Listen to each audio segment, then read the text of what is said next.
The story opens on a magnificent white estate, shimmering under a starry night sky. In a study, Noel looks serious as he composes a letter, apologizing for an urgent matter on St. Valentino's Day. He recalls his long history with the recipient, the DeLuca family's physician, for the last 15 years. Now he finds himself desperately needing the physician's help once again, his thoughts flashing back to the young lady's recent birthday celebration. In a memory from the day before the party, the pink-haired woman confronts Noel, asking why he won't do something for her. With a desperate look, she asks if he knows about the superstitions surrounding the event. Noel looks away, dismissing her concern by thinking to himself that it's just a superstition. Annoyed, she declares she'll ask Robert instead, but Noel grabs her, shouting that her plan is too reckless. She turns back, challenging him to admit if he'd truly be okay with that. A confident smile plays on her lips as she looks at him with sparkling eyes. Taking a step closer, she states her desire with conviction. "I want it to be you, Noel." In a moonlit silhouette, the two stand close, their faces nearing for a kiss. They share a gentle, heartfelt kiss in the softly lit room. The memory ends with them locked in a tender embrace, bathed in the ethereal light of the grand hall. Back in the present, Noel covers his face with a sigh, explaining in a letter that he cannot go into detail. He continues writing, focusing on the events that transpired on the young lady's birthday, the very next day. A memory flashes of a now adult Noel dancing gracefully with the young lady at her formal ball. He recalls the moment with a charming smile, thinking to himself that he had finally become an adult. In the present, Noel finishes his letter, recalling his request to the physician to come to the DeLuca estate. The scene shifts to an old map, introducing the Sonora Peninsula. This is a land of city-states that have sworn loyalty to the Pope. Among them, the DeLuca family of the Principality of Hortensia is especially well known. They are a powerful merchant house, a massive trade guild that deals in everything from clothing and jewels to food. The narration presents the magnificent DeLuca estate, the seat of their power. A man asks the cloaked pink-haired woman if she's worried, and she admits she is. As a narrator explains, she's unable to speak in front of others. Her companion, a white-haired man, thinks sadly that he knew it, realizing during their carriage ride that the young lady cannot speak. Another man pities her as the scene shows the young lady and Noel in their youth, both wearing dark cloaks. The young lady gently places a hand on young Noel's shoulder before adjusting his hood for him. A doctor's diagnosis is revealed. With her body perfectly healthy, her inability to speak is deemed a psychological issue. To protect her reputation from scheming relatives, her family kept her condition a secret, especially from a father who wouldn't even look at her. With her father's back turned to her, her position in the family was left hanging by a thread. Disembodied voices whisper, one asking why she is the way she is, the other admitting they don't know. The harsh judgment of society is represented by a crowd of stone-like figures, whispering behind her back. As a small child, she was haunted by shadowy figures who couldn't believe a mute child could become the next guildmaster. A couple remarks that it's for the better, as the brilliant Angela, a young girl with dark hair, could take her place instead. Despite knowing her father, her companion clenches his fist in frustration, lamenting that the guildmaster hasn't tried to see his own daughter since his wife passed away. He considers that the Grand Duke of Hortensia seems to be on her side, but wonders if a man of his stature would be drawn to her for reasons beyond simple kindness, as young Noel watches them from afar. Young Noel clenches his fist, wishing he were older and stronger so he could have helped her. The young lady, however, puts on a brave face, smiling brightly and insisting that she is okay, though Noel sees through her facade. "We've arrived," she announces, as Noel pulls back the carriage curtain to reveal a desolate village below. As they step out, a person remarks on the eerie atmosphere, wondering if this is the rumored ghost village. Noel walks through the dilapidated village, noting the poor condition of the path. He turns with a radiant smile, bathed in sunlight as he reaches out his hand to her.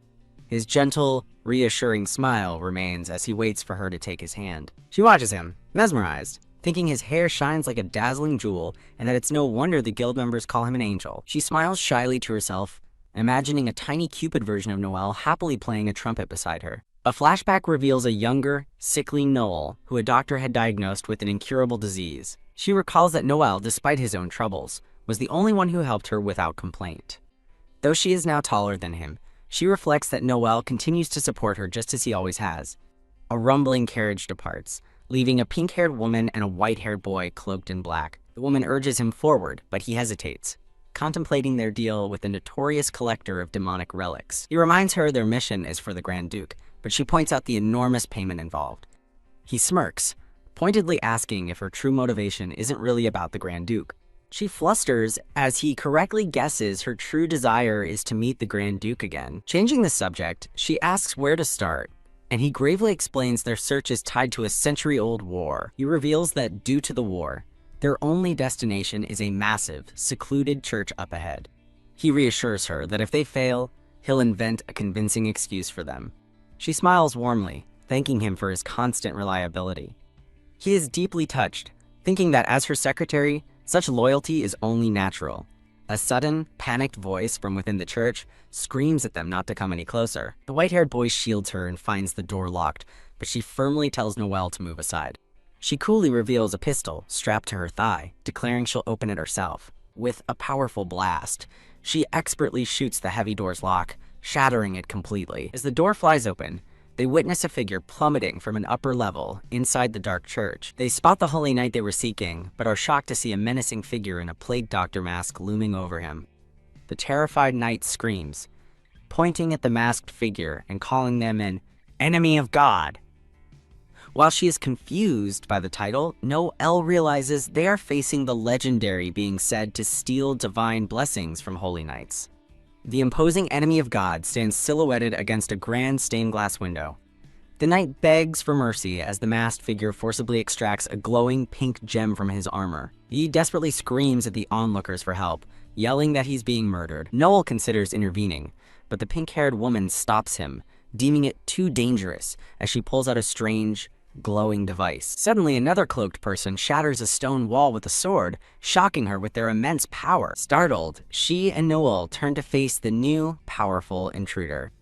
Noelle quickly pulls her away as she notes the attackers have already fled the scene.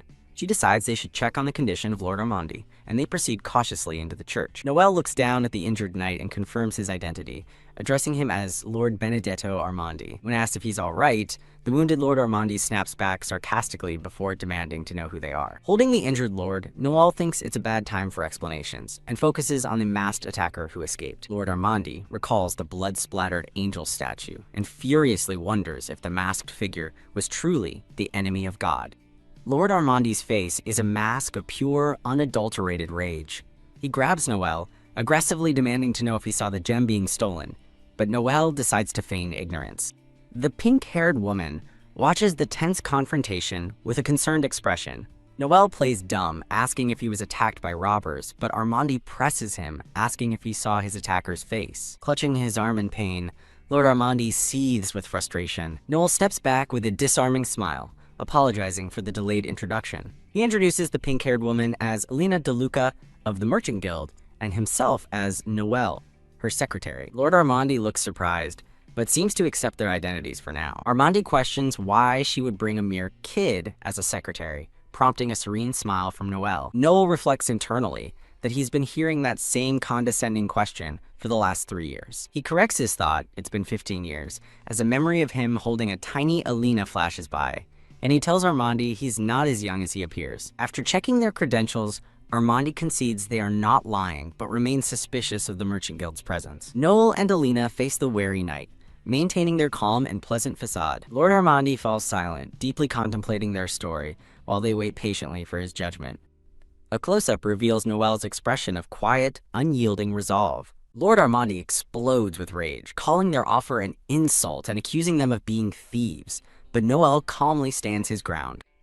As Elena turns to leave, Armandi shouts for them to stop and lunges to grab her. With lightning speed, Noelle intercepts the knight's arm, warning him with chilling authority not to lay a finger on his lady.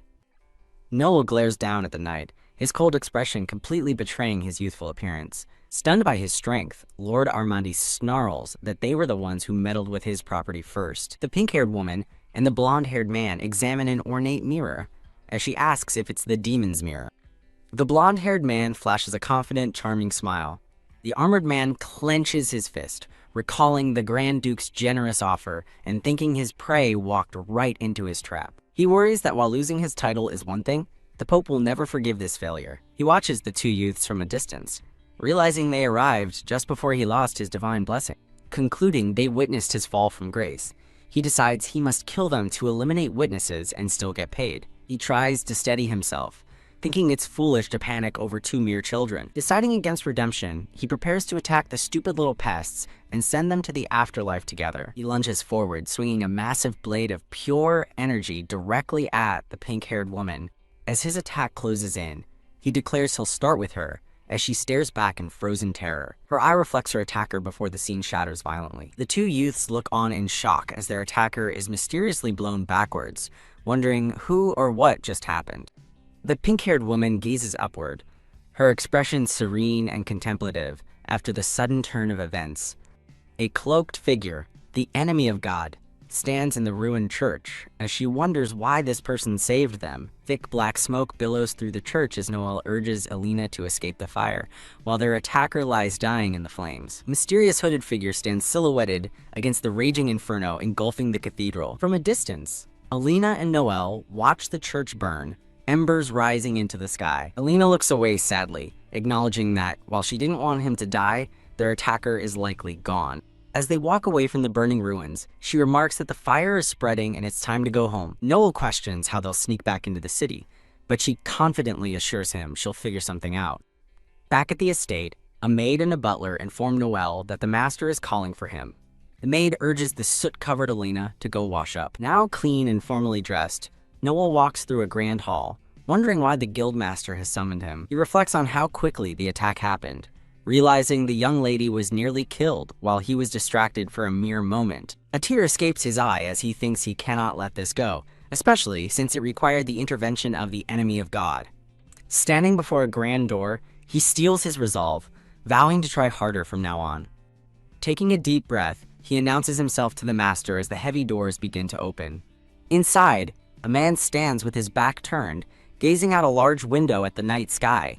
The master turns and asks Noel if he truly believes Alina can become the next guildmaster, despite all her problems.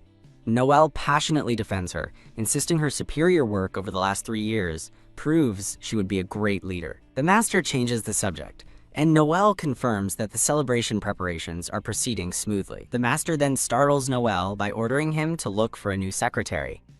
As Noel processes the shock, the master repeats that they are hiring a new secretary. The scene focuses on a vintage telephone and documents on an ornate desk. The master tells Noel his assumption about being replaced is incorrect. Though still looking troubled, Noel formally accepts the order. The master watches him leave with a knowing, subtle smile.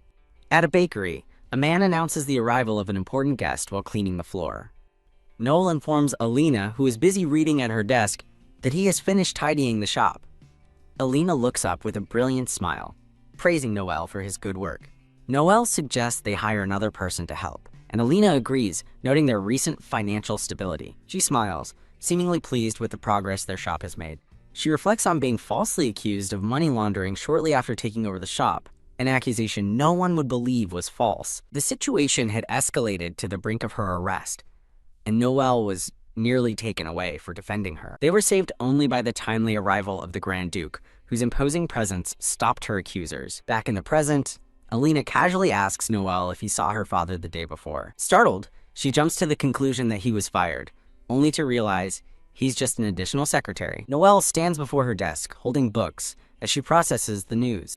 She asks if it's true, but a sly smile reveals she knows it's a lie. Sitting alone, she thinks sadly that her father has never once tried to see her, yet she clings to the hope that he cares. Through a window, a grand carriage arrives, prompting an unseen observer to note it's not meant for servants. A white-haired boy happily congratulates a blushing, pink-haired girl, but she bashfully tells him not to be foolish. The pink-haired girl looks on with a wide-eyed, stunned expression. A handsome, red-haired man in formal attire arrives with a charming smile, asking to see Lady Irina. He takes Irina's hand and kisses it gently as she looks on, captivated. He explains he came to retrieve a discussed item and, more importantly, to see her. The red-haired man confirms to Irina that they have successfully acquired the Devil's Mirror she requested. Noel watches their interaction from the side with a calm, knowing smile. The man explains the mirror is an imperial relic, and Noel teases that Irina was quite impressed, which she flusteredly denies. He leans in to whisper to Irina, while another man in a face mask stands attentively in the background. The red-haired man brings up that Lady Irina's birthday is only a month away. Irina and Noel share a polite smile as they listen to their guest. The red-haired man's eyes glint with a sly and confident expression. His magnificent carriage gleams under the bright sun as he departs. Irina gazes at her hand, wondering if the kiss he always gives her is merely a polite gesture. Lost in thought, she murmurs her intention to prepare a ball. She hesitates, imagining Noel questioning her sudden decision to host a ball. A beautiful fantasy sequence shows Irina dancing intimately with the red-haired man. Standing by his carriage, the red-haired man smirks, anticipating he'll see her again soon. A different man with black hair and striking red eyes smiles warmly. Irina is shocked by a massive pile of secretary applications, learning from Noel that 122 arrived in a single day. Setting the stack on her desk, she resolves to begin reviewing them immediately. While going through the applications, Irina finds one that makes her smile with interest. She stretches her arm with a tired but satisfied sigh of phew. Frowning at one application, she wonders why such a highly skilled candidate was placed at the bottom of the pile. Noel reads the impressive qualifications of Roberto Alfonsi, a charming multilingual artist and swordsman, only to be stunned by his listed age of 70. Imagining a frail, elderly man, Noel is left utterly bewildered by the applicant's profile. Irina thoughtfully considers this strange but intriguing application. The two are shown working diligently in a large office, surrounded by mountains of paperwork. With a bright smile, Irina admits she's also curious to see if the applicant's incredible skills are genuine. That night, Noel returns to his room, planning to organize the applications, but stops short when he finds his door ajar. Inside, an older gentleman with gray hair stands silhouetted against the moonlit window. The man, Antonio's first secretary, Stefano Rizzo, greets Noel, saying he needs to speak with him. Noel reassures Stefano he isn't avoiding him, fondly calling him the only one who dotes on him like a grandparent. Stefano explains he was preparing a meal and decided to talk since he had a moment free. Sitting across from Noel, Stefano cuts to the chase, questioning the amount of time he's been spending with the young lady. Noel dismisses it as normal, but Stefano presses on, asking what Noel truly thinks of Lady Irina. After Noel gives a respectful answer, Stefano bluntly asks if he sees her as a woman, shocking him into silence. A sudden wave of dread washes over Noel as he realizes Stefano's true intent is to warn him. Noel calmly explains he understands noble marriages and has always assumed Lady Irina would marry someone of high status. He admits that, while he wishes for her happiness, a part of him can't imagine her marrying anyone, especially someone like Grand Duke Hortensia. As Stefano begins to warn him about getting hurt, Noel sharply interrupts him. With a sly grin, Noel asks if his body seems normal, revealing he has a chronic condition and cannot marry the heir. Stefano sighs in resignation, blaming his over-worrying on old age. Noel flashes a bright, reassuring smile and tells the older man he knows his place. Stefano offers Noel a specialty cheese sandwich, trying to change the subject by discussing a nearby village. Back at her desk, a determined Irina declares she will finish reviewing the documents tonight. She takes a deep breath, her expression weary but resolute. Now in a different outfit, Irina looks up as Noel enters her office with more papers. Their work is suddenly interrupted as the doors burst open, revealing a striking blue-haired man. The pink-haired woman looks up with a blush, flustered by the man's hand on her shoulder. The blonde-haired man smiles, explaining that only interview candidates are permitted inside and that the final one is about to arrive. A handsome man with dark blue hair and red eyes appears in the doorway, announcing that he's right on time. He flashes a charming, slightly predatory smile, revealing sharp canines. Noel and Alina stare up in shock at the tall, imposing figure of the newcomer. The blue-haired man denies something as a strange, dark mist swirls around his hand. He irritably introduces himself again as Robert Alfonsi. Noel glances over at the pink-haired woman with a worried expression. Robert leans toward her, exasperatedly insisting he's Grandpa Alfonsi from Renicio Village. Without warning, Robert leans in and kisses the stunned young woman. Noel watches the scene unfold in utter horror. Furious, Noel grabs Robert's shoulder and demands to know what he's doing. He turns to Alina, urging her to forget about the interview. Noel's face is a mask of distress and confusion after the shocking event. Leaning in close, Alina whispers to a blushing Noel, asking him to step outside for a moment. Alina's expression hardens with determination as she faces the situation. Now sitting on the floor, Robert explains to Alina that he just wanted to have a word with her. He leans in close, gently touching her chin with an intense gaze. Outside the door, Noel thinks that Alina isn't a child and should be treated like an adult, but his thoughts trail off as he thinks of Lord Stefano. The door bursts open as Noel rushes in, shouting for Lady Alina. He finds Robert sitting casually beside a flustered Alina, giving him a nonchalant wave. Observing Noel's outburst, Robert inwardly mocks him as a careless lunatic while claiming to be 99 years old. Noel points toward the door, angrily telling Robert not to speak to him as if they're acquainted.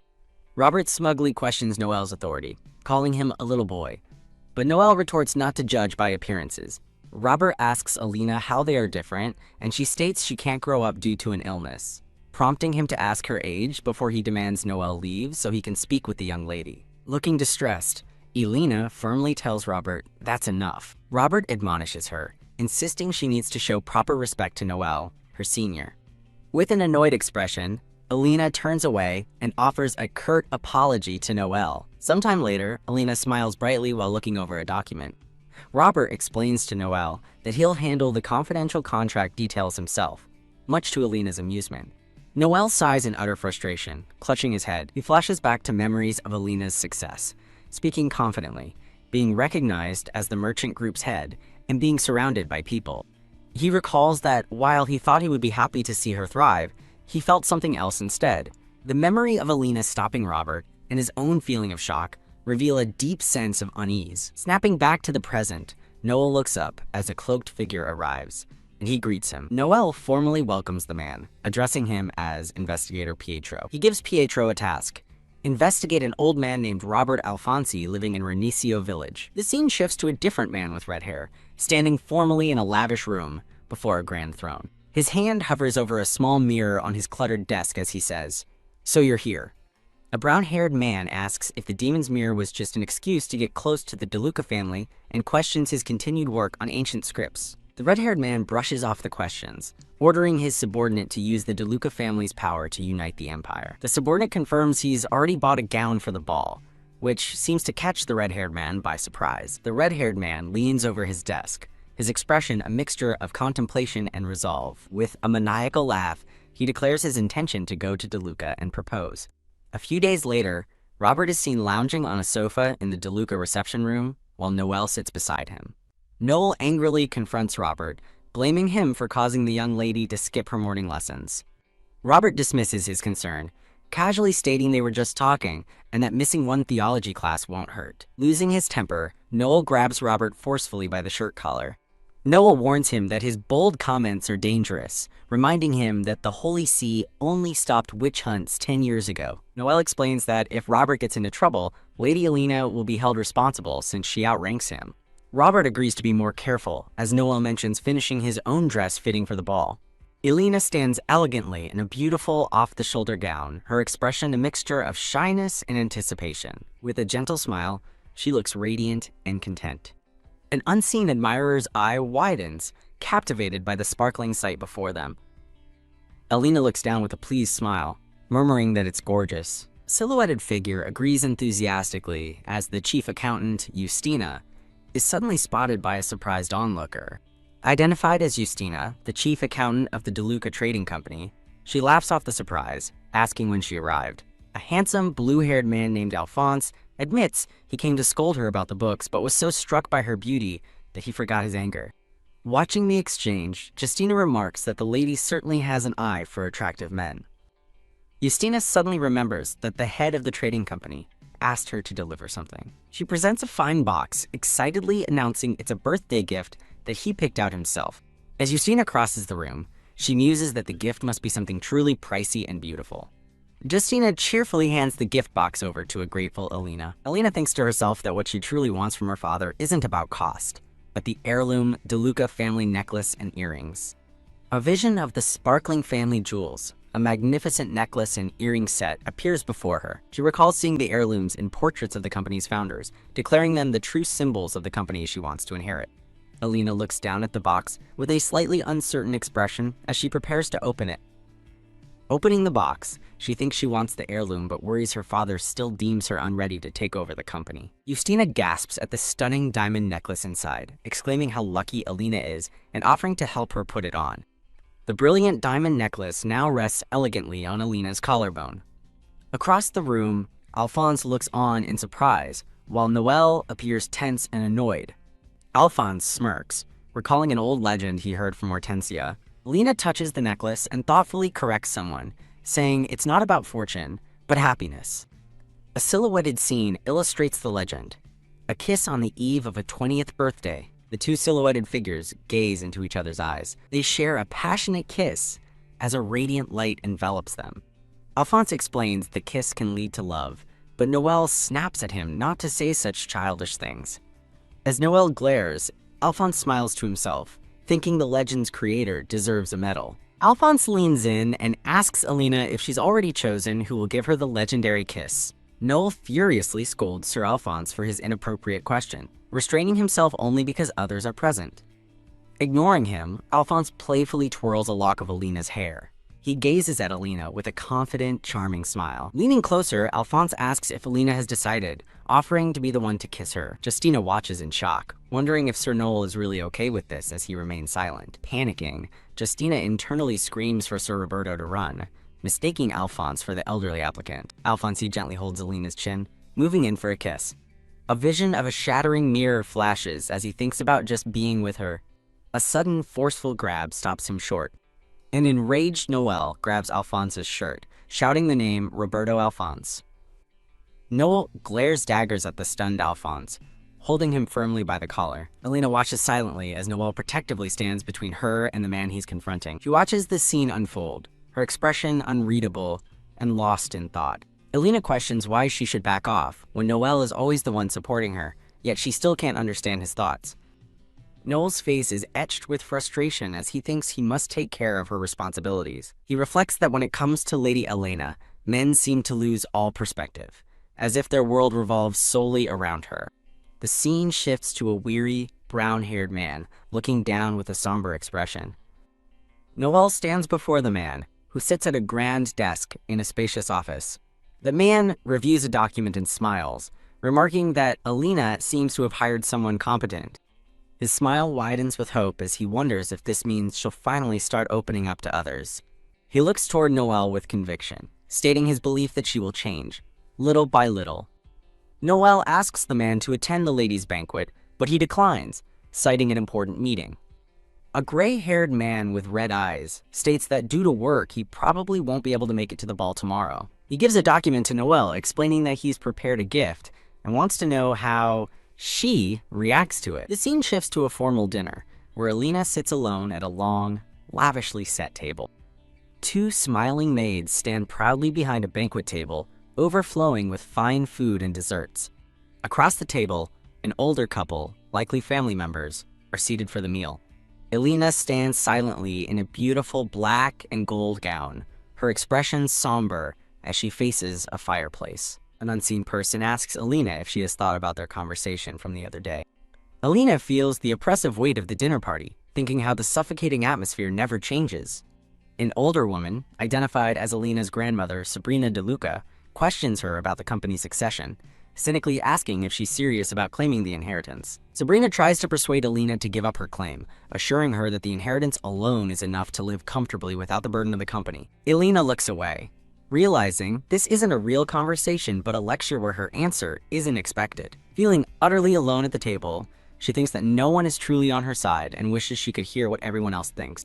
Unseen family members whisper amongst themselves, questioning what the poor girl can do and complaining about her father's intention to make her the heir.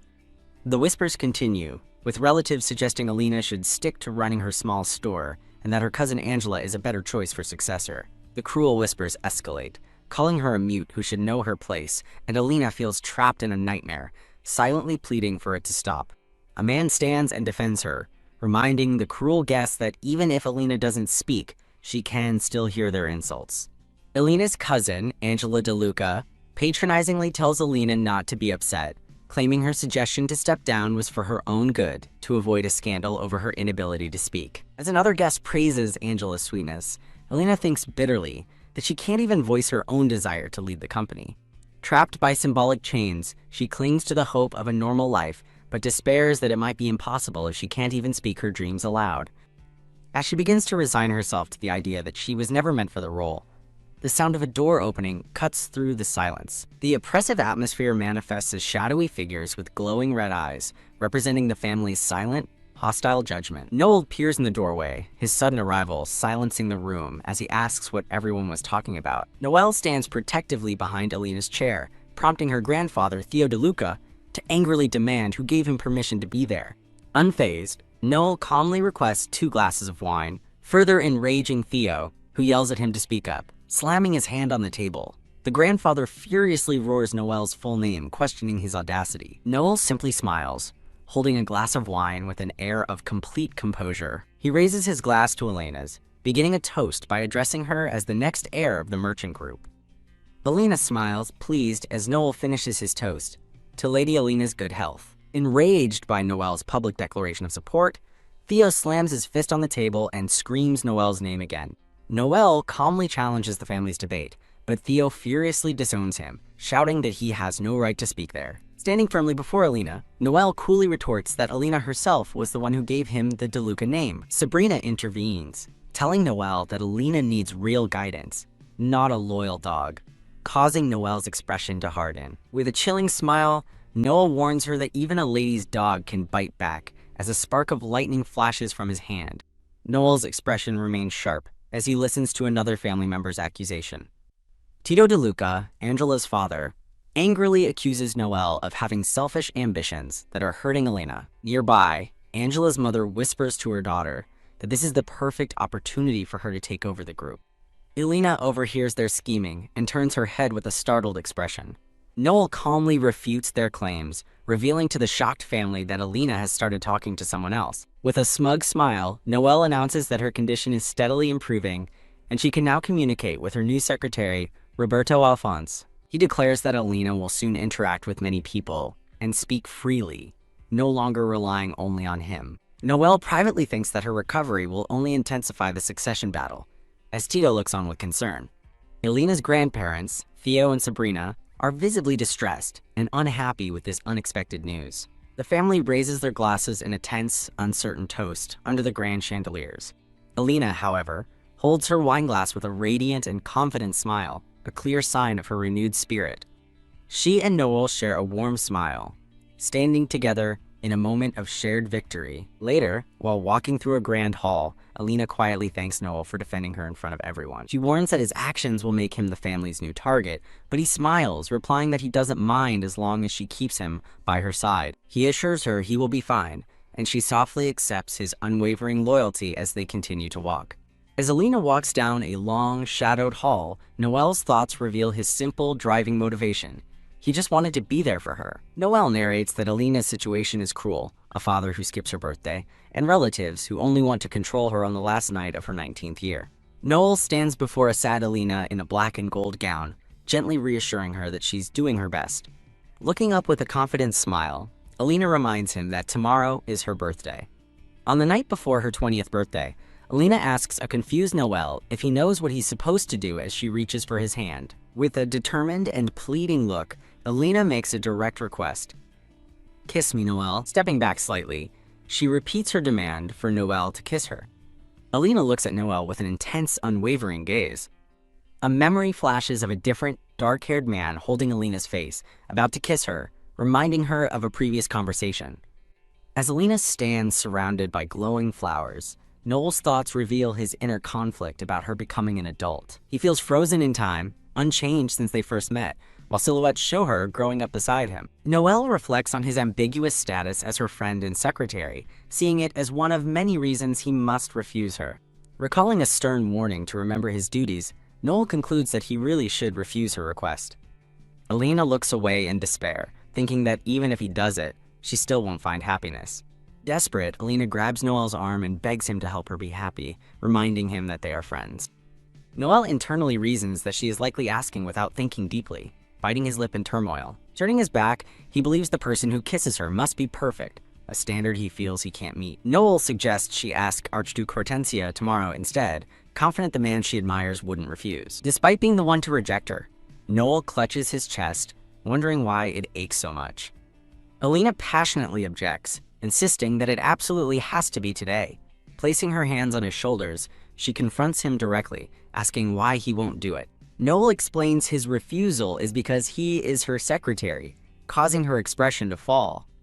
Looking distraught, Alina confesses it's because he is the most special person to her.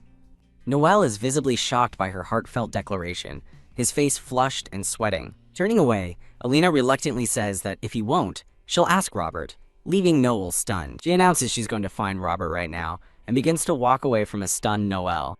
Noel desperately calls out to her as she walks away down the hall. He watches helplessly as Alina continues to walk away from him.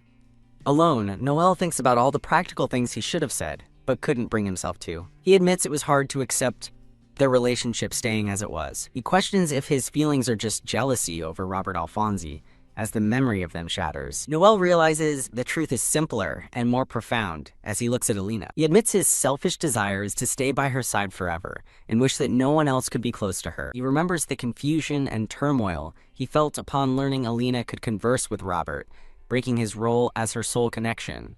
He reflects on how he lied to himself, pretending it was fine to not be irreplaceable to her. A warm, beautiful image of Alina, smiling softly. Noel tries to dissuade her, warning that he could be fired and things would get complicated if word got out. Alina smiles slyly, suggesting he'd get in much worse trouble, and asks him to keep it a secret between them. As the moment arrives, Noel admits to himself that he's surprisingly nervous. He tries to convince himself to get it over with quickly, but hesitates.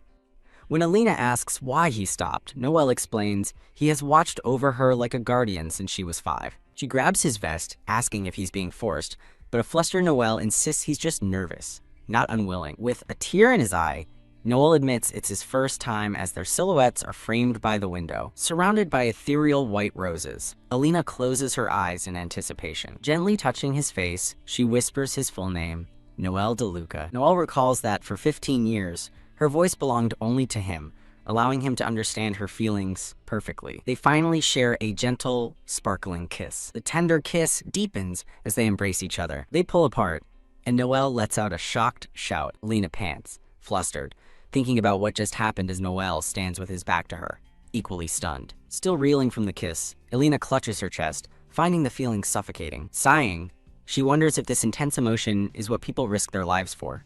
Overwhelmed with embarrassment, she quickly turns away from Noel. Mortified, Alina spins around and hurries away. She hastily wishes Noel goodnight, leaving him standing alone and startled in the hall. Once she's further away, Alina leans against a wall, sighing with a mix of relief and exhaustion. Her expression hardens with determination as her mind turns to a past memory. In a flashback, a younger Alina in a frilly white dress looks up at a man whose back is turned. The dark-haired man from her memory laughs smugly, telling her that if her first choice refuses, she should just ask him instead. Recalling his instructions to follow the plan, she remembers it working out exactly as he predicted. Back in the present, a deep blush creeps up Alina's neck as she thinks about what just happened. She steps out onto a grand balcony, looking up at the starry night sky. As Alina gazes at the stars, her narration begins, taking her back in time. She recalls choosing the dark-haired man over Robert, but reflects that it wasn't the only reason for her actions. She narrates that a shocking comment from Robert reminded her of the day she first met Noel, when she was only 5. The flashback begins, showing a very young Alina who always hoped her busy father would come for Christmas Eve, wanting him more than any gift. Peeking out her window, young Alina is amazed to see a shooting star streaking across the night sky. She narrates how she snuck out of the mansion, determined to find where the fallen star had landed. The small, determined girl crawls out from a hiding place, a scrape visible on her cheek. She bravely ventures out into the vast, dark grounds of the estate. Alone in the dark woods, she trembles, admitting she's scared because she can't see anything. Her wide eyes search the darkness as she wonders where the star could be. She stops suddenly, discovering a young, white-haired boy lying unconscious on the ground. Peering closer at the still figure, she wonders if it's a person.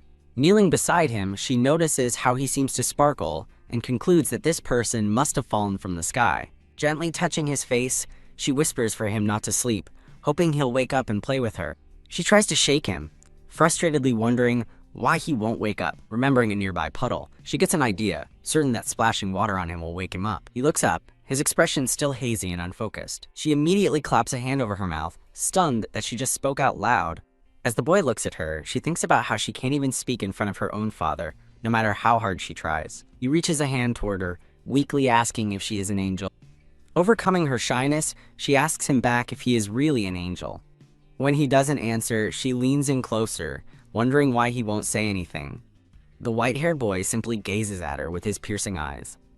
She narrates that his soft voice was like a warm campfire, making her believe it was how an angel must sound. She grabs his arm and tries to pull him to his feet, telling him to get up.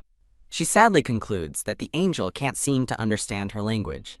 As he only repeats her name, Alina, she curiously asks him why he doesn't have wings. He gently takes both of her small hands in his.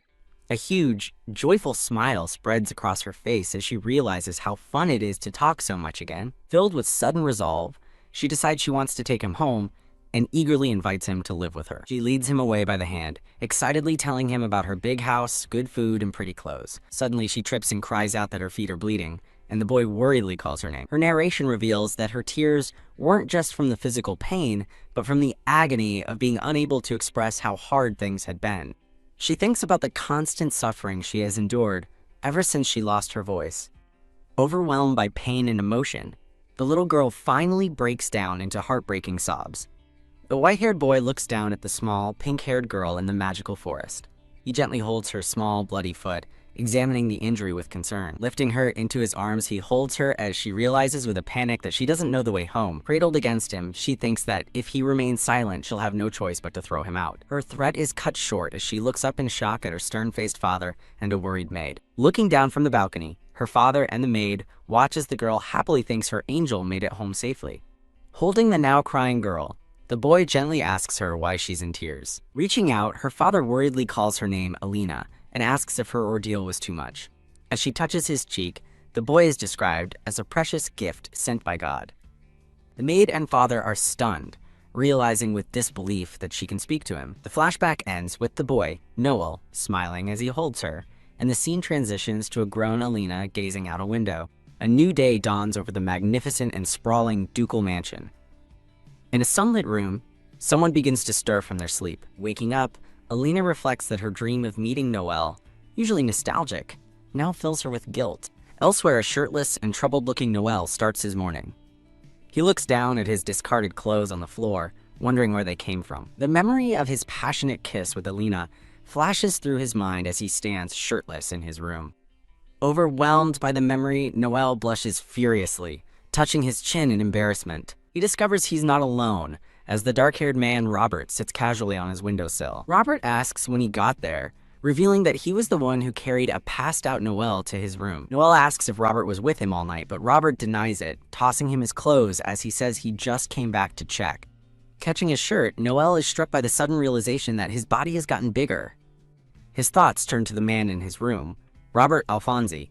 Robert smiles slyly, showing sharp fangs as he asks Noel if he would believe that he's a witch's child.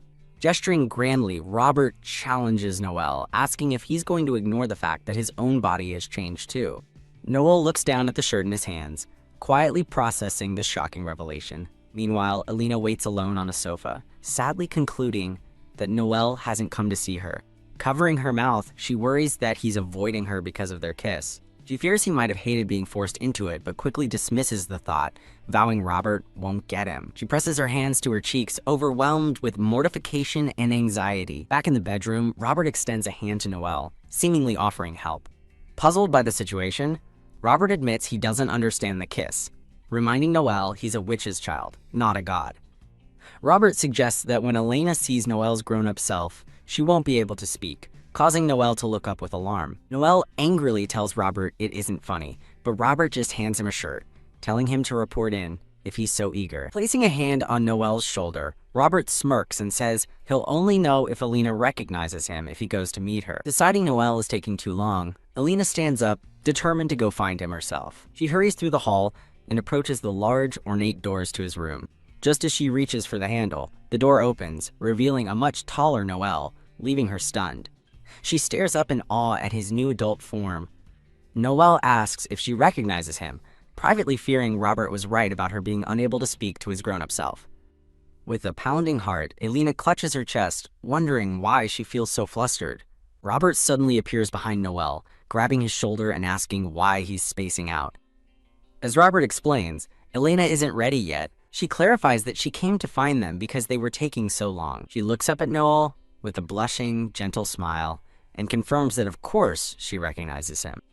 Alina explains she was just shocked by how big he'd gotten, then asks why he isn't surprised that she grew up too. Seeing his downcast expression, she worries that she said something wrong to upset him. Noel recalls their kiss, his thoughts revealing that he knew it would trigger this transformation. Looking nervous, Alina stammers in agreement with his unsaid thoughts. She correctly guesses he kissed her so she would grow up, but quickly insists that Robert didn't force her into it. Looking down with a slight smile, Alina thinks that she just really wanted to see his grown-up form. Noel internally questions the heaviness he feels, wondering if it's because the kiss meant nothing or because she made a deal with Robert, concluding he's just grateful. Remembering he'd do anything for her, Noel recalls Robert's taunt that Alina was the only one who could weaken his curse, a chance Robert claims he has now ruined. Back in the present, Alina turns to Robert and suggests they go grab some coffee.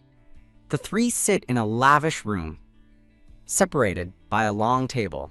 Alina happily agrees that coffee sounds good, but notes it's past working hours, thinking the staff must be busy with her birthday preparations. Robert warns that people won't believe Noel has a simple illness and might accuse him of witchcraft, possibly leading to him being burned at the stake. He reminds them that the temple was conducting witch hunts not long ago, casting a tense shadow over the room. The group devises a cover story. Secretary Noel DeLuca is bedridden from overwork, illustrated by a cute, blushing chibi Noel. Robert proposes an alternate plan for Noel's adult form. He can be introduced as a childhood friend who has come to help. Alina beams with excitement, wanting to see more of his grown-up self before he likely changes back tomorrow. When Alina asks if the change is only for one day, Robert mockingly confirms it's temporary, asking Noel if he shamelessly thought one kiss was permanent. Robert confidently announces that if that's the case, he will handle all of today's work himself. Alina is pleasantly surprised by his responsible attitude. Getting down to business, Robert sends Alina and Noel to the reception room for her ball gown fitting while he heads to the venue. As Robert walks away, Noel and Alina are left alone in the grand room. Elsewhere in the palace, two maids gossip amongst themselves. A table is shown covered in an exquisite array of desserts and cakes. For the celebration, the maids' conversation continues over a view of the palace grounds, noting that many young men are competing to be Alina's first dance partner. They speculate that the most likely candidate is the handsome, red-haired Grand Duke.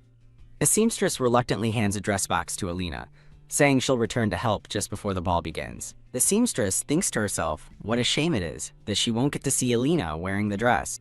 Robert suddenly bursts in on Alina and Noel, urgently announcing that they have trouble.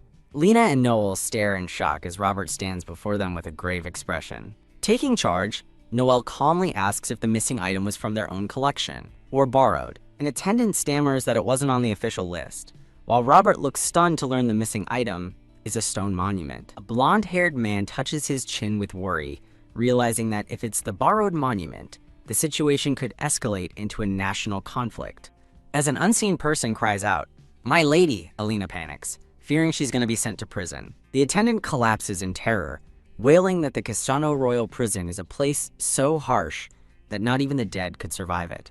Noel stands protectively behind a worried Alina, telling the hysterical man that he'll surely die if he goes to a place like that. A hand gently grips Alina's shoulder as a voice urges her to calm down. It's Noel, trying to reassure her with a steady gaze. Noel asks if she saw anyone suspicious, but she admits she's not sure since the celebration has brought so many unfamiliar faces. Overwhelmed by his child self's absence, Noel takes command, ordering staff to be gathered and putting Robert in charge of the scene. Robert sighs in frustration as Alina asks if the stolen monument is truly that important. She looks concerned as she confirms it's the one from the Castano royal family. A narration explains the monument is an extremely rare 1700-year-old relic from a fallen empire, its value immense. Noel further explains that its inscription in a lost ancient language makes it invaluable to linguists. Despite the emergency, Robert reminds them it's her birthday, but Noel insists the situation is too critical to ignore. Alina resolves to help, but is interrupted by the announcement of a guest. The red-haired Grand Duke makes a grand entrance, smiling warmly. He takes her hand, kissing it gently as he wishes her a happy birthday. As a flustered Noel looks on, an assistant explains that people should speak through Secretary Alfonsi, since he can also communicate with the lady. The Grand Duke continues to smile charmingly while holding Alina's hand. Alina looks away, clearly uncomfortable with his touch. Noelle tries to comfort her, saying her secretary, his other self, would have wanted her to enjoy the party, but she remains conflicted. A staff member excuses himself to check on the banquet, leaving the tense group behind. The Grand Duke leads Elena away by the arm as a pensive Robert watches from a distance. Robert approaches Elena, suggesting she go with Noelle instead, adding that they won't have to speak during the opera. Elena and the Grand Duke stand together in a great hall, a noticeable distance between them. The red-haired Grand Duke smiles at Elena, noting it's their first time alone as he asks if she's ready to go. Now seated in a theater box, the Grand Duke asks Elena if she has seen this performance before, but she looks away uncomfortably. Distracted, Elena worries that she can't focus on the performance because her thoughts are consumed with Noelle. The Grand Duke leans in close, whispering in her ear that it's an enjoyable story, causing her to look up in shock. Stunned, she wonders if he just kissed her as he pulls back with a confident smile. On stage, a blonde-haired man tells a maid that the tale is a sad one, as the scene fades to be continued. Seated beside the Grand Duke, Elena remains quiet and distant as he asks about the performance. Watching the play unfold, Elena thinks it all feels like a dream, but her heart isn't racing, likely due to her worry over Noelle and the theft. Later, as someone adjusts her hair for the ball, Elena reflects that she couldn't focus at all and hopes she wasn't rude. A maid tends to Elena's hair as she gazes at her elegant reflection in the mirror. The maid thinks that her lady will be the most beautiful one at the ball, while Noelle watches quietly in the background. Robert enters with a jewelry box, telling a maid he'll put the necklace on Elena himself, and sending the staffer away with a sharp-toothed grin. Turning to Robert, Elena asks why he's there so suddenly and questions where Noelle has gone. Robert coolly suggests she just kiss Noelle again if she wants to see his adult form, but Elena becomes flustered, thinking it was hard enough the first time. He presses the issue, saying Noelle would likely agree immediately, but she dismisses the idea as ridiculous and turns away with a huff. Fastening the necklace for her, Robert suggests she go meet Noelle while looking so beautiful, but she insists she's not in the mood for his jokes. Elena looks at him seriously, stating that she wants a more permanent solution for Noelle to become an adult. Robert's expression becomes thoughtful as a faint purple energy swirls around his hand. He questions if she could read memories before meeting Noelle, suspecting that some of Noelle's memories are being deliberately hidden. Resigned, Elena decides to focus on temporary solutions for now, and asks if Noelle is still searching for the stolen monument. As Robert leads her away, he confirms the search continues, and that the theft was likely planned, while she worries about the difficulty of the task. She stops and urges Robert to go help Noelle, telling him not to worry about her. Elena expresses her concern that if the Merchant Guild discovers the theft, it could cause serious problems for Noelle. While a chibi Robert panics, Elena remembers Noelle's family and his wish for her to stay safe, telling Robert to simply wander around. Robert turns to leave with her, simply stating, "Let's go." With the click of a door, Elena steps into a brilliantly lit hall, her gown trailing behind her. The scene opens to a magnificent golden ballroom with a grand balcony and an ornate chandelier. Guests at the party gasp and begin to applaud as they witness her grand entrance. Looking radiant, Elena descends into the ballroom as a hand reaches out to take hers.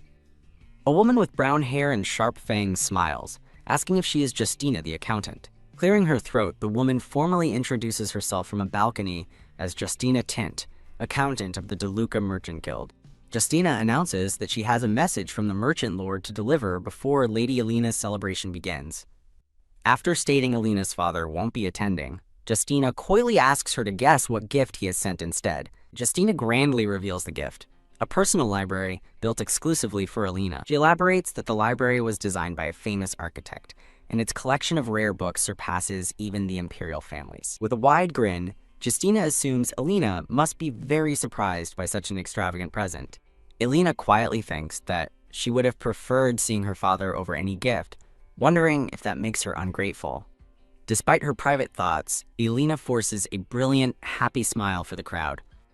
Walking away, she resolves that she should still be grateful to her distant father. She reflects on his generosity, acknowledging that he gives to her without hesitation. Elena gracefully ascends a grand staircase, the train of her gown flowing behind her. As she approaches a dessert table, a voice announces a big announcement and calls her name, while a dark-haired woman looks on. A woman in a black dress approaches Elena, asking if she knows what the upcoming announcement is about. The woman glares at Elena as she walks closer.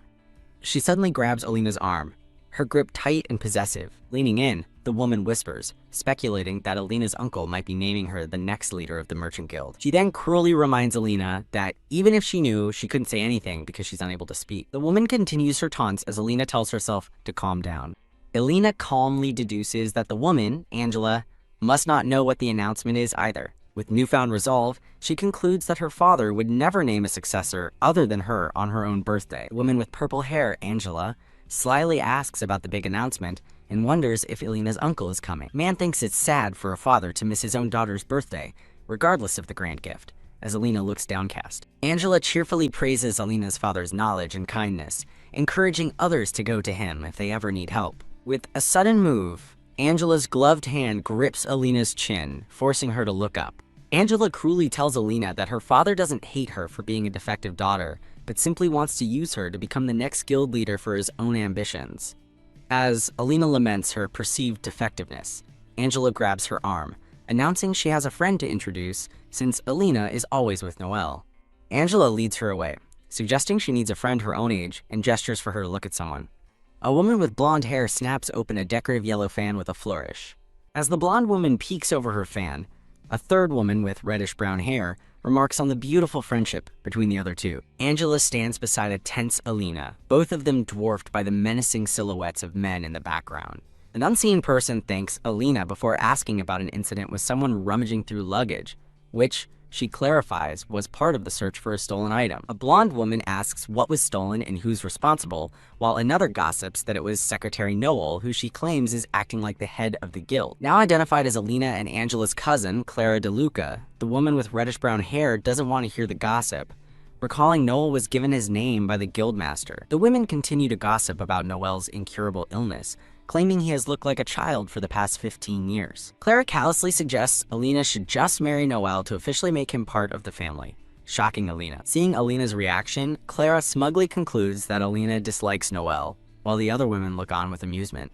Angela forcefully pulls Alina closer, chiding Clara for her awful words and asserting that of course Alina wouldn't like someone like Noel.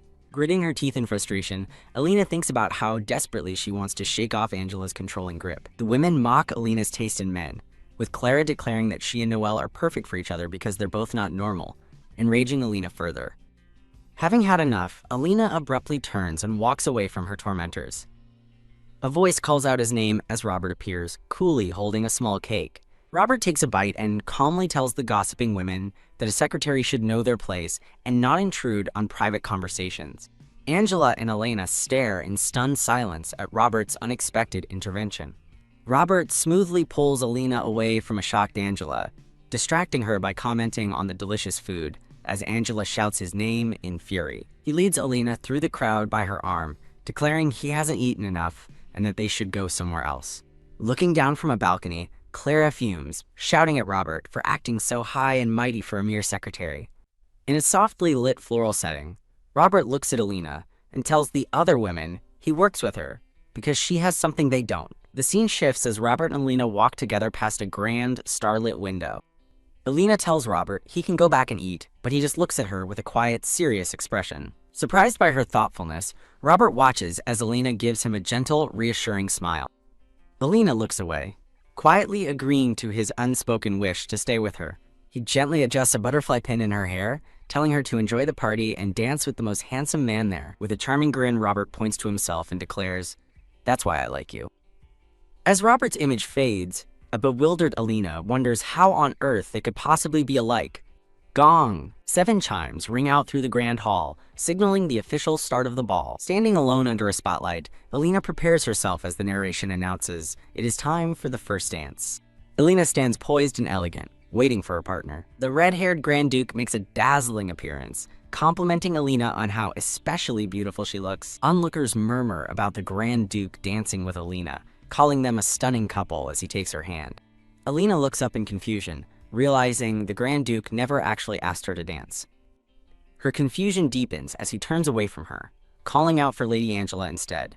While Angela accepts the dance, a stunned Alina is left standing alone, wondering why the Grand Duke is dancing with her cousin. Watching them dance, Alina admits to herself that she had imagined this moment with him before.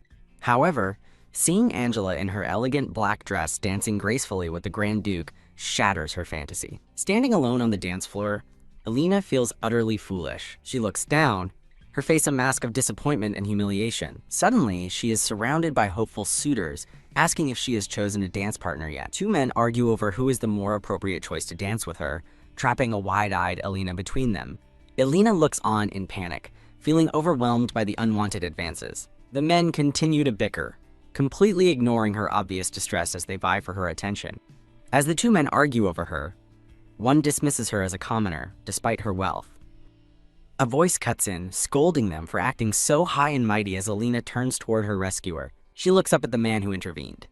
A handsome blonde man in a white suit gives her a charming, gentle smile. Alina looks up at him with a sigh of relief. The man smiles down at her. He takes her hand, telling her the star of the ball can't be absent and that he's glad he arrived in time. He confidently leads a surprised Alina away from the crowd. He brings her to the center of the dance floor, and they take their positions for a dance. As the music begins, their feet move in perfect time across the floor. He gazes at her, admitting he was sad he couldn't see her that morning, but says her dress suits her perfectly.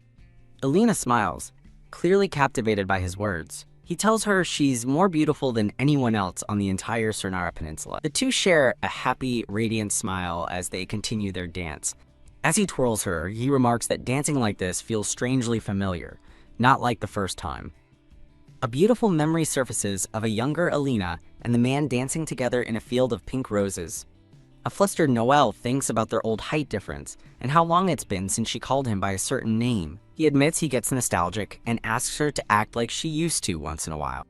His heart skips a beat as he looks into her eyes, though a confused Alina wonders what's happening. Leaning in, he warns her that many people will want to dance with her, but she wonders what he means.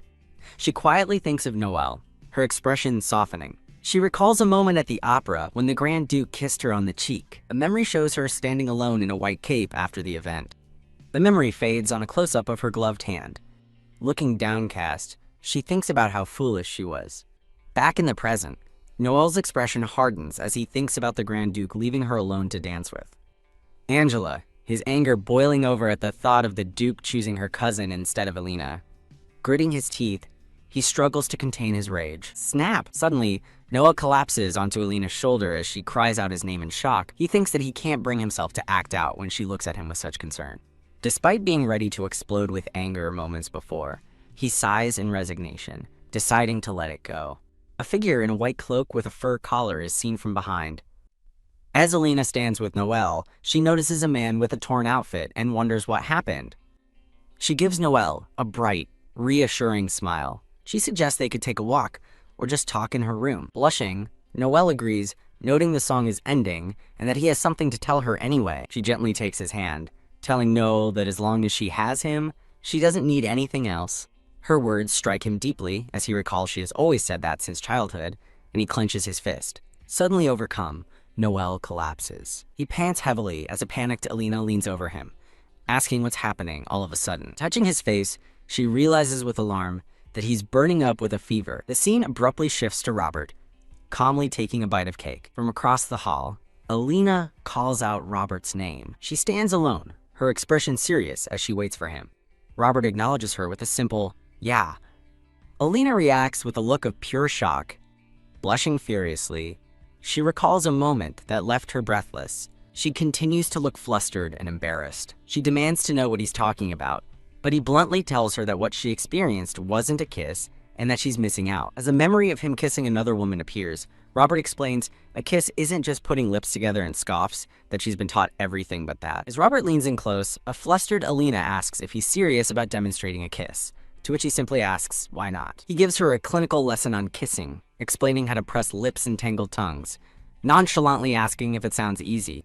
Alina stares back at him with deeply suspicious eyes, not buying his explanation for a second. Looking away, she wonders aloud if Noel got sick because she performed the kiss incorrectly. Robert clarifies that her kiss actually broke the curse quickly, but the shock of a first kiss is what overwhelmed Noel's system, reassuring her he'll be fine. He calls out to Alina as she stands with her back to him, softly asking if she's scared. Steeling herself, Alina turns and declares she's ready, reminding him this was their agreement from the start.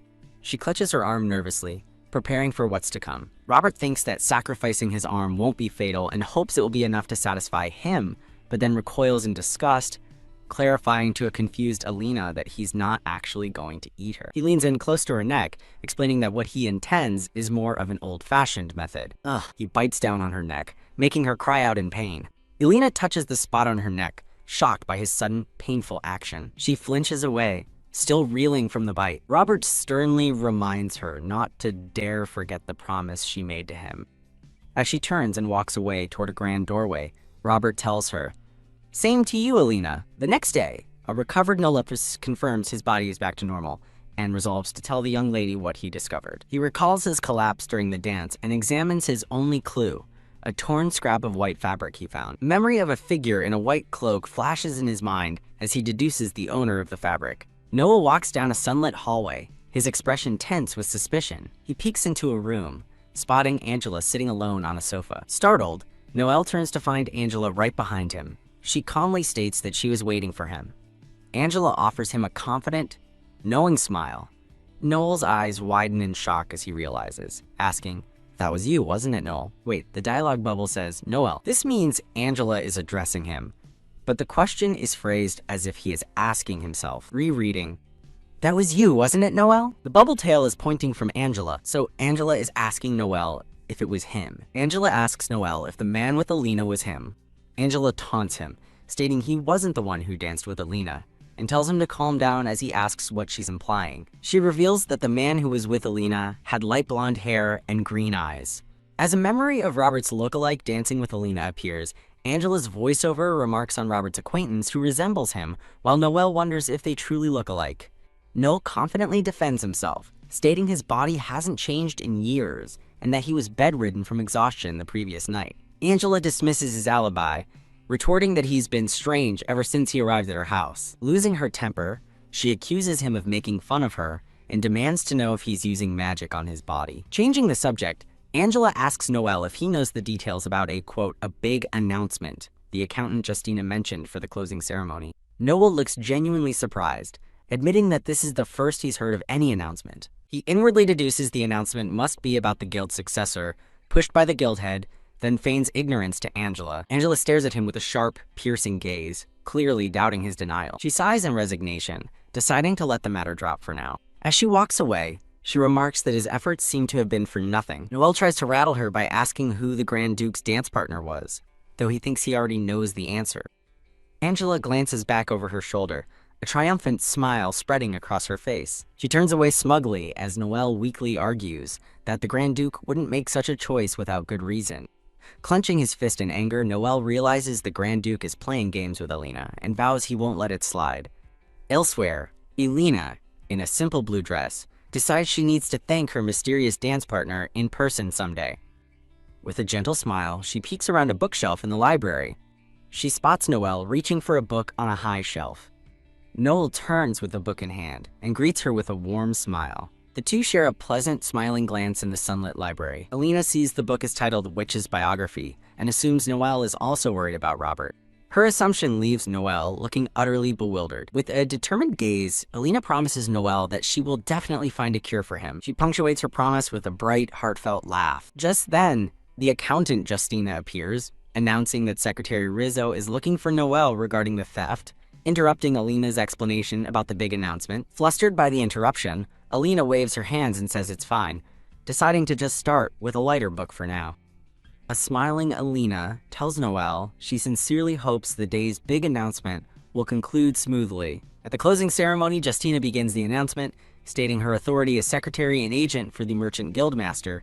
A man steps forward to announce the DeLuca Merchant Guild's next head, the successor. Thump! Noel's heart sinks as he reacts in shock, wondering if the successor is truly being announced. The declaration rings out. Angela DeLuca will be the next head, leaving Noel stunned. Panicked, Noel quickly turns, calling out for his lady in alarm. He watches Alina stand silently, fearing she must be in deep shock. Alina looks up with a soft gasp, her expression unreadable. Noel covers his face in anguish, thinking what a cruel way this was to deliver the news. His expression hardens as a new thought crosses his mind. He recalls Robert being hired and realizes it wasn't for a simple secretarial role, but for the successor selection test. In a prior conversation, Alina smiles, reminding Noel that traveling the continent has always been her dream. She clarifies that she is returning home to participate in the Merchant Guild Master selection, as a formal notice details the competition between her and Angela. A map shows their required journey across the Sennar Peninsula, with the Holy Sea's involvement signified by the presence of a Holy Knight. A silhouetted figure from the Holy See declares they will take no sides, as the outcome is irrelevant to them. A golden scale of justice appears, indicating that the one who completes the Holy Sea's mission more accurately and quickly will be the one favored by the goddess of victory. Back in their conversation, Alina smiles happily, admitting she's more excited about the trip itself. She then asks Noel if he knows the story of the first guildmaster. She recounts the tale of Gabriel and Rosanna, the founders who built the DeLuca Guild by exploring the very same peninsula. Alina fondly remembers her father telling her the story as a child, inspiring her dreams. Clenching her fist, she admits she wanted to be like them, but was silenced. She stands with her back to him, quietly adding that's how she feels at least. Turning with a brilliant, determined smile, Alina declares that she will do her very best. The scene shows the three of them, Alina, Noel, and Robert, working together in a large study. Alina looks over at Noel, who gives her a gentle, reassuring smile from his desk. Noel tells her with a warm smile that it's his duty to take responsibility for her. His smile fades as he looks down, his expression turning somber in the quiet library. His gaze lands on a small stuffed cat with a pink bow sitting on a shelf. A memory surfaces of a younger Noel pointing out to a tiny Alina that while her other toys are tattered, her cat, Nini, is still treated with great care. Thump. Overcome with emotion, Noel throws himself back in his chair with a flustered grin. A laughing Alina asks why he's so surprised, and if he's all right. She suddenly rushes over and embraces a stunned Noel from behind, holding the stuffed cat Nini. Leaning her head against his, Alina smiles sweetly.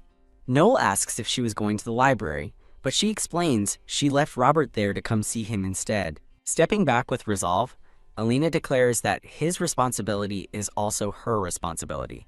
She firmly takes his hands in hers, her gaze serious. Surrounded by blooming flowers, she vows she won't let him carry his burden alone. The two share a knowing, determined look as they hold hands. Alina's expression changes as she looks up and sees someone has arrived. An older man with a mustache explains he's late because he was busy with matters concerning the successor. The three of them sit in an office as the man addresses Alina and Noel from behind his desk. He warns a startled Alina that if the Castano royal family demands her presence, the guild won't be able to protect her. He explains that an opportunity for negotiation with the royal family was created just yesterday. An image of the Grand Duke with Angela appears as he announces their official engagement. He clarifies that the Grand Duke proposed to Angela on the night of the ball. Noel grimaces, thinking how terrible the timing is for Alina, and realizing the full scope of the political maneuvering, as the man states the engagement ceremony will likely happen before they depart. Alina stands perfectly still, her face a mask of composure. Noel worriedly watches her, wondering how she can be so calm, as the man warns him the succession is no longer a simple family matter. The Guildmaster reveals the Grand Duke's ultimate ambition, to unite the peninsula and become its emperor, a goal the King of Castano also shares. Noel looks stressed as he asks if the Grand Duke's ambition is inconvenient for the Castano royal family. The Guildmaster explains that normally the royal family would demand Alina's surrender, but now they're using the situation as an excuse to demand something else, forcing the Lord to negotiate. He reassures them that while the royal family has been making unreasonable demands, the Lord has managed to turn the situation to their advantage, so there's no need to worry. Noel listens intently, nodding in understanding. The Guildmaster crosses his arms and delivers an ultimatum. If Noel fails to find a single clue, slam. Alina hits the desk in protest, asking if Noel will be dismissed, startling him. The Guildmaster informs her that it is the Guild's decision and she is powerless to change it. Alina looks up with determination, accepting that it's best to know where she stands. Her resolve wavers as she thinks about her powerlessness to change things. The Guildmaster dismisses Noel to get some rest, expressing his faith in him as Alina walks away. Alina looks back at Noel with a serious expression, saying she'll be praying for his success. A flashback shows a young Noel explaining to a toddler Alina that a merchant named Toto will sell her alcohol no matter the price, making her a good customer. The young Noel glances at the tiny, curious Alina. Whisper, he leans in to share a secret with her. The little girl tugs on his sleeve, getting his attention as he looks down in surprise. A narrator explains that Alina hasn't seen her father in over a year, and would be shocked to learn the Lord specifically called for Noel. An older servant laughs heartily while speaking to Noel. In the memory, the servant declares Noel's action a kidnapping, shocking both him and the tiny Alina. A smiling young Noel holds Alina and her doll, remarking that she must like him to give him her precious toy. Boing. The guildmaster playfully pats the stuffed cat doll sitting on a desk. Back in the present, Alina walks ahead of Noel through a grand hall. Noel smiles warmly and suggests they go for a walk. The world around Alina becomes pitch black as she stands in contemplation. Noel excitedly waves his hands, setting a meeting for tomorrow at noon. Alina hesitantly suggests they could chat for a bit while taking a break. Noel, looking slightly bashful, apologizes for his suddenness but readily agrees to her suggestion. Surrounded by a floral background, Alina smiles fondly, reminiscing about how they used to walk together often as children. She laughs brightly, telling Noel how much she enjoys their walks together. Their walk is interrupted as rain suddenly begins to pour down around them. Noel thinks to himself how the rain started out of nowhere. Alina notes the weather was fine in the garden and suggests they head back inside. Changing her mind with a determined smile, she decides to press on since they've already come so far. She asks Noel if he remembers the large tree before them, specifically the hole at its base. A memory surfaces of them as small children playing happily in the hollow of the tree, as Noel's thoughts confirm he remembers. He gives a knowing nod. As the rain intensifies, Alina smiles, revealing she knows a good place to take shelter. Noel looks toward the dark, vine-covered opening at the base of the tree. They peer into the hollow, and Alina remarks with surprise that it isn't as big as she remembers. As the downpour continues, Noel nervously asks if they should just go back. They eventually decide to go inside, sitting awkwardly together in the cramped, dark space. Noel tells her the hollow only seems smaller because she's grown up. Flustered by their closeness, Alina's heart pounds as she wonders if he can hear it. Noel suddenly realizes how soaked she is from the rain, crying out her name in concern. He stares at her, his expression filled with alarm. They share an intense, worried glance in the dim light of their shelter. A memory flashes of a younger Noel comforting a tiny, crying Alina in the same spot. As her voiceover reveals, she used to cry there often. Noel recalls that she would always come to this spot whenever she was sad, wondering if she can cry there again. Alina's eyes well up with tears, catching Noel completely off guard. She gives in to her sorrow, sitting down and weeping freely. Stunned and flustered, Noel looks on, unsure of what to say or do. Pat. Overwhelmed by his concern, Noel gently pats Alina's back as she cries into his shoulder. Alina laments feeling pathetic for breaking down at such a crucial time in her bid to become guildmaster. Noel watches her, thinking that this is actually the perfect moment for them to finally have this conversation. Wiping her tears, Alina apologizes for her sudden outburst, trying to reassure a worried Noel. With renewed determination, she reveals the true reason she attended the ball was to catch the thief herself. A memory of the Grand Duke's charming smile appears as Noel's voiceover questions why it felt so natural for the man to approach him. The past flashes by, showing the Grand Duke holding a child, Alina, contrasting with a present-day Noel clenching his fist in anguish. Noel recounts seeing two mysterious cloaked figures talking by the monument in the garden. He continues his story, explaining that they fled when they saw him and he was unable to catch the one who made the report. The cloaked figure is shown swiftly vaulting over a tall iron fence to escape. Noel confesses to a pensive Alina that he hesitated to name the culprit he suspected at the time. He looks at her with a pained and serious expression, clearly still troubled by his past inaction. As she holds his hand, Alina reveals she discovered the culprit's identity while dancing. It was Grand Duke Hortensia. She reasons that it seems unlikely the Grand Duke would damage the monument just to cause trouble for Noel. Noel wonders aloud if the Grand Duke's true goal was to control their guild to unify the empire, making his past kindness a simple manipulation. With a bitter laugh, Alina calls herself pathetic for falling for such an obvious trick, realizing even her birthday was just part of his scheme. Noel looks at the grown Alina before him, lamenting that he no longer knows how to comfort her as he did when she was a child. A romantic vision appears of an adult Noel tenderly holding Alina, wishing he could be that man for her now. Bam! Acting on impulse, Noel suddenly pins Alina against the inside of the tree hollow, calling out her name. He looks at the now adult Alina, thinking again how he doesn't know what to do to help her anymore. The idealized image of him as a grown man comforting her returns, highlighting his wish to be stronger for her. He once again pushes her down inside their shelter, his emotions getting the better of him as he says her name. Stunned by his sudden action, Alina looks up at him with wide, questioning eyes. Noel looks down at her with a dark, determined expression, his face cast in shadow. His mind flashes back to a time when a tiny, crying Alina desperately clung to his shirt. In the memory, she screams for him to stop, pleading with him not to kill someone as he recalls his violent arrival at the estate. Noel remembers he almost killed a male relative just for making Alina cry, feeling no hesitation at the time. He admits to himself that if the crying child hadn't physically stopped him, he would have committed murder. Back in the present, Noel's harsh expression softens as he reflects on the past. He thinks that even now, Alina would probably cry and stop him, just as she did back then. When she asks what's wrong, he quickly dismisses his intense thoughts, telling her it was nothing. The heavy rain continues to pour down on the large tree, mirroring the somber mood. Noel looks down at Alina, who rests against him with her eyes closed, and softly speaks her name. They walk out into the rain together, her head resting on his shoulder for support. In the darkness of his thoughts, Noel realizes a loophole. He was told not to kill, but not that he couldn't tear them apart. As a storm rages over a massive estate, his unspoken question hangs in the air. Am I right?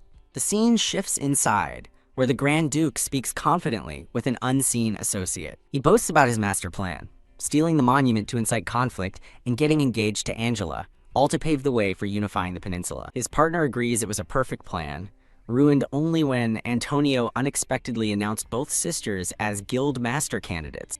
The Grand Duke clenches his fist, regretting his proposal to Angela now that the succession is a competition. He reveals the bitter truth to the guildmaster. In his view, Alina can never defeat Angela. Surrounded by crackling energy, the Grand Duke declares they must eliminate the problem, vowing to kill Alina if necessary. After the storm passes, they return to the office to find sandwiches thoughtfully prepared by Mr. Stefano. The three of them, Alina, Noel, and Robert, sat together sharing a quiet meal. Alina glances over at Noel, who gives her a gentle, reassuring smile. Noel begins a new topic, praising the delicious cheese from the Brioche region. He continues talking passionately about the cheese and its exceptional milk for nearly 10 minutes.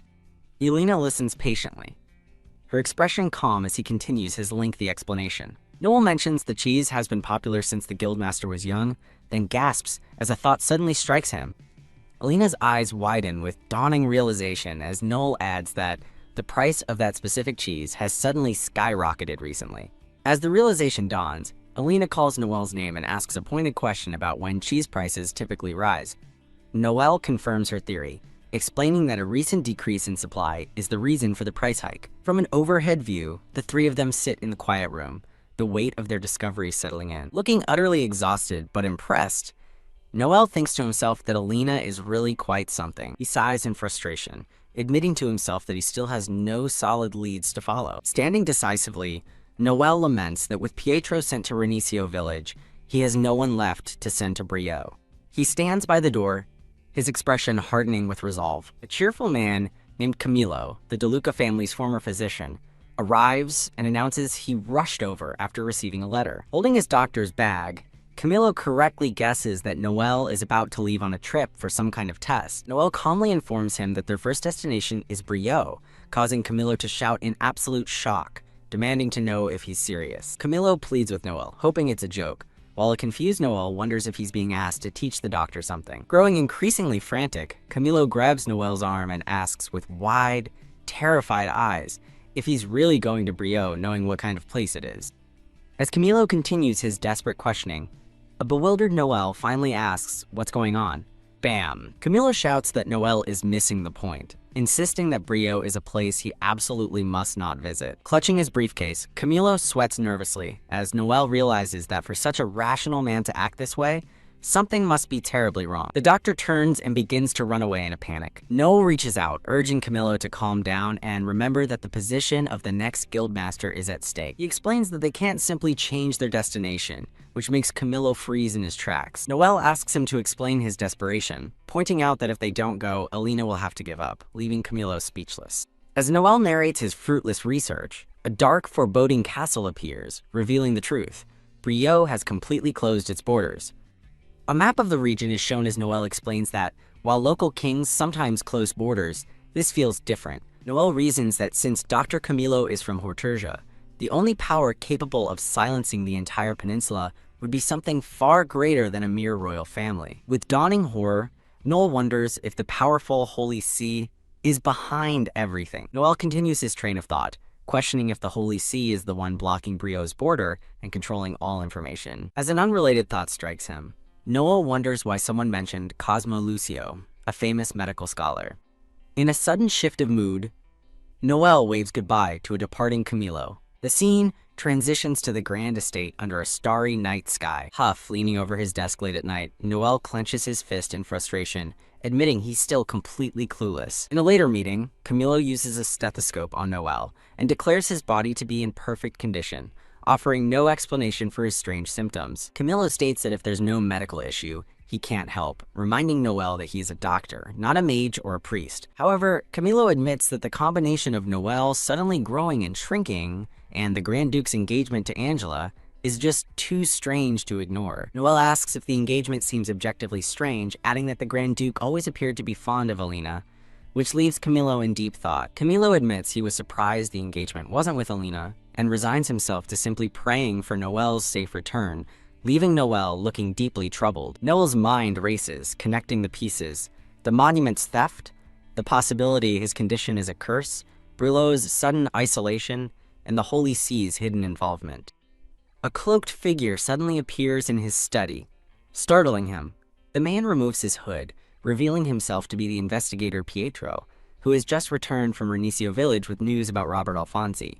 Pietro smiles, explaining he rushed back after hearing Noel was leaving, and asks if he's interrupting anything. Pietro reports that while a 70-year-old Robert did live in the village, every single person described him as ordinary, a stark contrast to the handsome man he actually saw. He continues that Robert left his winery to his son and departed on a mysterious errand, making his current whereabouts unknown.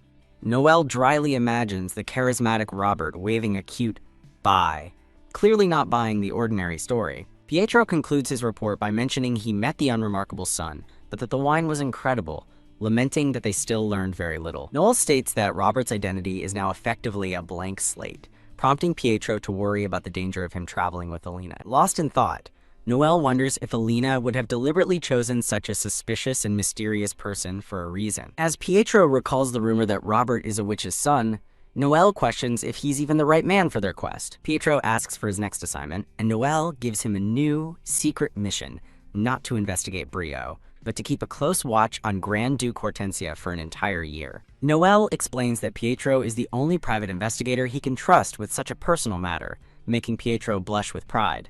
Pietro asks why they are observing the Duke, wondering if he might be secretly helping Lady Angela. Looking out the window, Noel asks Pietro if he heard about the monument being stolen during Alina's birthday party. The connection clicks for a stunned Pietro, who asks if the Grand Duke was the culprit behind the theft. With a chilling smile, Noel confirms that if the Duke is the culprit, it's ideal, and orders Pietro to find any weakness to exploit, vowing to make him pay for hurting Alina. Noel, with light pink hair, calmly instructs Pietro to investigate the Grand Duke's weaknesses, promising a handsome reward for his services. With a chillingly calm expression, Noel clarifies that this is proof of his determination to expose the Duke's crimes, vowing he'll pay dearly for hurting Alina. The scene shifts to a detailed view of an ornate wooden carriage, prepared for a long journey with scrolls and a lantern affixed to its side. A blonde-haired man directs a maid on how to pack Alina's luggage, telling her to start with the lighter items first. A man with brilliant white hair and piercing golden eyes introduces himself as Hermite Marchesi, announcing he will be accompanying Lady Alina. As Alina looks on, Hermite explains that he is simply carrying out a mission given to him by the Pope. Hermite shakes hands with a blonde man, clarifying that their traveling party will consist of 2 secretaries and 1 holy knight, totaling 3 people. The blonde man turns to Alina, telling her with a gentle expression that he is counting on her for the journey ahead. A maid and Robert bid a tearful farewell to Alina, wishing her a safe return as a young blonde boy looks on. Alina gives a slight, knowing smile in response to their well wishes. She looks back one last time at the grand facade of the family estate. Inside, her father Antonio stands alone by a window, his arms crossed and his expression deeply conflicted as sunlight streams in. A butler informs Antonio that he can still see Alina from the window, as she is still outside speaking with guild members. The elderly butler watches his master with concern from behind a nearby pillar. Another man tries to reason with Antonio, questioning why he won't say goodbye to his daughter before a year-long journey with no certain end. From within the library, a voice wonders if giving more people opportunities isn't a wonderful decision. Antonio admits his regret, confessing that he initially disliked Alina's decision and panicked, but is now just afraid he has let her down. The butler discovers Antonio hiding and firmly scolds him for his behavior. Antonio closes his eyes in shame, admitting he has always disappointed his daughter, remembering an image of a young, crying Alina. The butler tries to encourage him, insisting that Alina is surely looking up towards his window at this very moment. From over Alina's shoulder, her gaze is fixed on the building as the butler pleads with Antonio, saying she would be happy with just a momentary glimpse. Overwhelmed with emotion, Antonio covers his face as the butler desperately calls out his name. Antonio remains frozen by the window in his grief, while the butler watches him from across the room. Confused, Antonio asks the butler if there's been a mistake, stating that he doesn't recall placing any order. The butler explains that the beautifully tailored suit before them is a gift from his daughter. Kya! A maid shrieks as Antonio, in his shock, drops the gift box, startling the butler. Antonio reaches out in a desperate attempt to catch the falling present. His face is illuminated by a soft light, his expression one of quiet sorrow. The scene transitions to an aerial view of the estate's magnificent courtyard and its central fountain. Antonio dismisses the butler, stating that he needs to be alone to change his clothes. Now, on her journey, Alina reflects that her father's reaction confirmed her suspicions about the Grand Duke's proposal to Angela. She sits inside the moving carriage, her expression somber and weary. Alina and a blonde companion sit in silence inside the carriage, both dressed in simple traveling cloaks. Their carriage makes its way through a lush, sun-dapped forest. Back at the estate, a newly resolute Antonio hopes that once Alina returns safely, he questions whether he can finally stop running away from matters concerning his daughter. The scene shifts to the warm, bustling interior of a tavern at dusk. Seated with Alina's group, the white-haired knight formally introduces himself as Hermite Marchese, a knight of the Holy See assigned to protect her. Hermite reassures the party that he is aware of the situation and the Holy See will maintain strict secrecy, earning a relieved smile from the blonde companion. Elsewhere in the tavern, a dark-haired man with red eyes rests his head on his hand, looking profoundly bored. A grand feast is laid out on the table as a voice remarks that things are fine for the day. Clack! The sound of the tavern door opening catches Alina's attention, and she turns to look. A mysterious hooded figure walks into the tavern while Alina and her companions are dining. The figure, a woman with dark purple hair, reveals herself and asks if Alina is staying there too, adding that it's perfect because she has something to say. The purple-haired woman thanks Alina for an engagement gift, a beautiful necklace, and mentions her upcoming official engagement to the Grand Duke. She muses aloud about wearing the necklace and having a dress made to match it. In a brief flashback, the woman is held by a red-haired man as she condescendingly invites Alina to her engagement and internally praises the Duke's kindness. Feigning an idea, Alina catches the woman's attention, who then offers to introduce her to a kind man from the Duke's circle of acquaintances. Clasping her hands together with a smug smile, the woman looks forward to their return to Hortensia in a year. At the dinner table, the blonde man thinks that Alina deserves a flawless man with a good background. He tries to convince himself that Alina would never fall for an unsuitable man. In a memory, a woman with dark purple hair warns a younger Alina to be wary of worthless men seeking the DeLuca family's fame. The same woman, Angela, now speaks to a grown Alina, confirming their travel plans to Brillo. Internally, Angela calls Alina cheeky, while Noel fumes, vowing to imprison Angela once he becomes guildmaster. Noel's dark fantasy continues, imagining Angela's rival rotting in prison next to a crying Alina, which earns him a sharp glance. Alina worries for the other woman, thinking the current rules are unfair to her. Angela smugly tells Alina to leave first to prove her abilities, wishing her success as Alina wonders about her motives. Alina looks up with a heavy heart, troubled by Angela's words. Feeling small and powerless, Alina is frustrated that she can't even argue back. Seeing her distress, a tearful Noelle can only whisper her name in concern as the chapter ends. A title card for the series is displayed. A new scene begins with a thought bubble, admitting there's no refuting what was said about the young lady. The blonde man sits in somber contemplation. He worries if the young lady will be all right after the confrontation. Noel recalls how Alina pretended to be fine but barely ate, realizing the shock must have been severe. A red-eyed, dark-haired man complains about hating studying after a chibi Noelle suggests they research Brillo. In a comedic cutaway, the red-eyed man reluctantly presents a book. Noelle gets to work, looking for information about their destination, Brillo. A text box describes Brillo as a traditional, agriculture-focused monarchy. An informational panel displays Brillo's special products, cheese, wheat, and tea. The kingdom's geography is explained, detailing Mount Chizara and the capital city at its foot.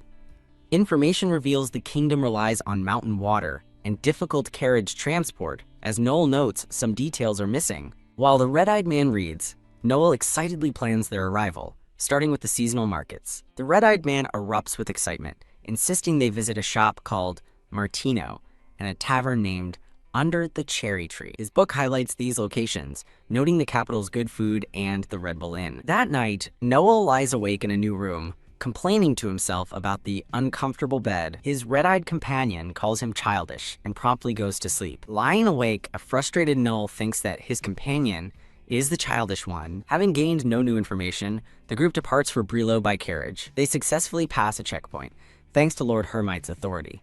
A companion observes the guards speaking with Lord Hermite. From the street, Secretary Alfonsi watches the carriage carrying Hermite depart. Inside the carriage, Noel looks over at Alina with a worried expression. Alina responds with a bright, reassuring smile. Rattle! As the carriage jolts, she insists she's fine and enjoying the trip in her own way. The carriage hits another bump, sending Alina stumbling into Noel's arms. Flustered and up close, she quickly apologizes for the mishap. Alina awkwardly agrees with a flustered Noel as they pull apart after their accidental embrace. From his seat, the red-eyed man watches them with an unimpressed look. A slight smirk crosses his face as he observes the awkward pair. Blushing with irritation, Noel silently tells the smirking man to mind his own business. The group finally arrives in a quiet, seemingly empty town square. Based on guild information, Noel realizes the annual market has been canceled because the border was closed. Looking down at the deserted town, a traveler wonders what is going on. The terrible question is asked. Did an epidemic break out in Brio? A woman with dark purple hair is shown, her expression grave. She narrates that Brio is being consumed by a horrible epidemic, which is why arriving early was a bad idea. The kingdom is described as a hopeless land of death, and the Holy See has requested that the epidemic be resolved. A royal official explains that when the peaceful kingdom was struck by plague, they turned to the Holy See, who issued a gag order. The pink-haired man explains that one of the afflicted is from the divinity of Hortensia, but even his own dispatched men couldn't discern the affliction, suggesting Brio has divine protection. He continues, theorizing that to avoid losing Brio's devotion, his target entangled the DeLuca Guild in a devious scheme. The purple-haired woman defensively asks him not to speak of her uncle that way, declaring him the person she respects most in the world. Internally, the pink-haired man scoffs at his target's arrogant attitude, acting like a noble, despite being a mere merchant, is precisely why he can't stand him. The scene shifts to a pink-haired woman and a blonde companion as a voiceover states that their only task is to wait. As the blonde man speaks with an older gentleman, the voiceover reveals a grim plan for the woman to contract a deadly epidemic and die in Brio. The pink-haired woman asks her blonde companion why he refused to stay at the royal palace, questioning if it wouldn't be safer there during an epidemic. Arriving at their destination, the group finds the gate shut, and a dark-haired man shouts in frustration, demanding to know why it's closed. Aboard the carriage, the white-haired holy knight sits unconcerned by the commotion.